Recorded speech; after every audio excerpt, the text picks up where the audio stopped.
ঢিং আৰক্ষী থানাৰ বাহিৰৰ দৃশ্য এয়া একাংশ মহিলাই আৰক্ষী থানাৰ বাহিৰত প্ৰতিবাদ কৰিছে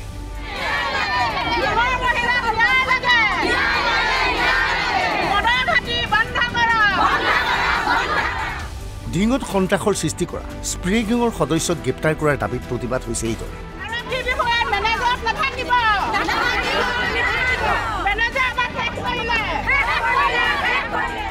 ইতিমধ্যে ঢিঙৰ ভাৰপ্ৰাপ্ত আৰক্ষী বিষয়াগৰাকীক বুটলি কৰা হৈছে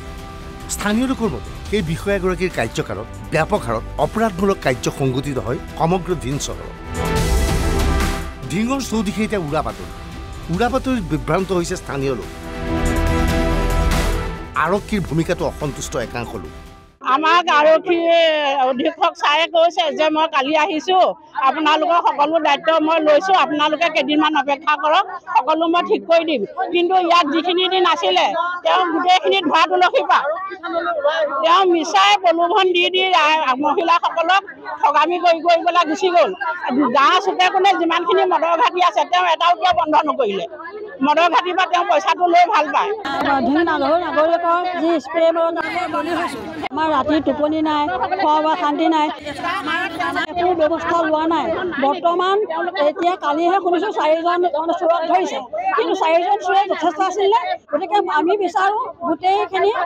কালপিতক ধৰি উচিত ব্যৱস্থা কৰি লৈ সিহঁতক জেললৈ পঠালে নহ'ব সিহঁতক ফাঁচি দিয়া ব্যৱস্থা কৰিব লাগে এয়া শুকুৰবাৰৰ নিশাৰ এই দৃশ্যমত স্থানীয় লোকে 2জন যুৱকক গ্ৰেপ্তাৰ কৰিছে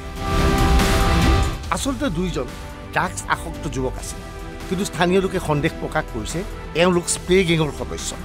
মানুহৰ ঘৰত প্ৰৱেশ কৰি স্প্ৰেৰ জৰিয়তে অচেতন কৰি ডকাইতিৰ লগতে যৌন নিৰ্যাতন চলোৱাৰ অভিযোগ উত্থাপন হৈছে স্প্ৰে গেঙৰ বিৰুদ্ধে কিন্তু আৰক্ষীয়ে দাবী কৰে প্ৰকৃততে এওঁলোক স্প্ৰে গেঙৰ সদস্য নহয় স্প্ৰে গেঙৰ সৈতে জড়িত আটাইকেইজন দুৰ্বৃত্তক ইতিমধ্যে গ্ৰেপ্তাৰ কৰা হৈছে এখন আমাৰ ঘৰটো নিশ্চয় কৰিছে আৰু মোৰ ঘৰ ওচৰতে গোপালৰ ঘৰটো কৰিলে কিন্তু আজি একেটা কাণ্ডই হৈছে এই ক্ষেত্ৰত কি ক'ব তাকে যে ভাল শাস্তি দিব লাগে আৰু লগত গেং আছে গেংটো যাতে ধৰা পেলাব পাৰে তাৰ আমি প্ৰশাসনৰ ওচৰত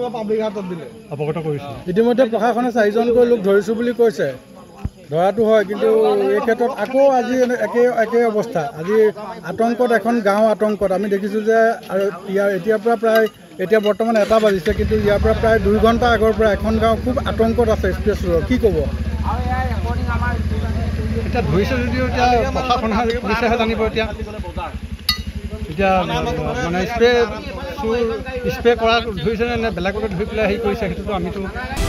ব্যাপক হাৰত উৰা বাতৰি চলিছে উৰা বাতৰিক বিশ্বাস কৰাটো উচিত নহয় আৰক্ষীৰ সৈতে যোগাযোগ কৰিবলৈ আৰক্ষী অধীক্ষকৰ আহ্বান যি আমাৰ আৰক্ষী হেডকোৱাৰ্টাৰৰ পৰা আৰু ফ'ৰ্চ আহি আছে আমি পেট্ৰলিঙৰ ব্যৱস্থা কৰি আপোনালোকে আমাৰ লগত সহযোগ কৰক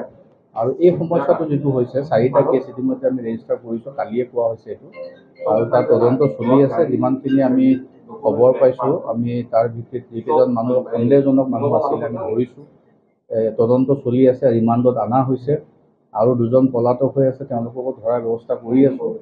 আৰু ইয়াত আজি যিহেতু ফ'ৰ্চ আহি পাব ৰাতিপুৱা আৰু ডমিনেশ্যন ভালকৈ কৰাৰ ব্যৱস্থা কৰিম খালি মোৰ এটাই অনুৰোধ যাতে আকৌ কৈছোঁ আপোনালোকক যাতে কিছুমান বাতৰিৰ পৰা বিভ্ৰান্তিমূলক বাতৰি প্ৰচাৰ কৰাৰ আগতে আমাৰ লগত এবাৰ যোগাযোগ কৰিব আৰক্ষীয়ে দাবী কৰিছে স্প্ৰে গেঙৰ সৈতে জড়িত আটাইকেইজনক গ্ৰেপ্তাৰ কৰা হৈছে কিন্তু বাস্তৱিকতে সেই তথ্য কিমান সত্য স্প্ৰে গেঙৰ অত্যাচাৰ ইতিমধ্যে ঢিঙত সমাপ্ত ঘটিল বুলি ক'ব পাৰিনে অনাগত সময়ত এইবোৰ কথা স্পষ্ট হ'ব ব্যুৰ ৰিপৰ্ট NB নিউজ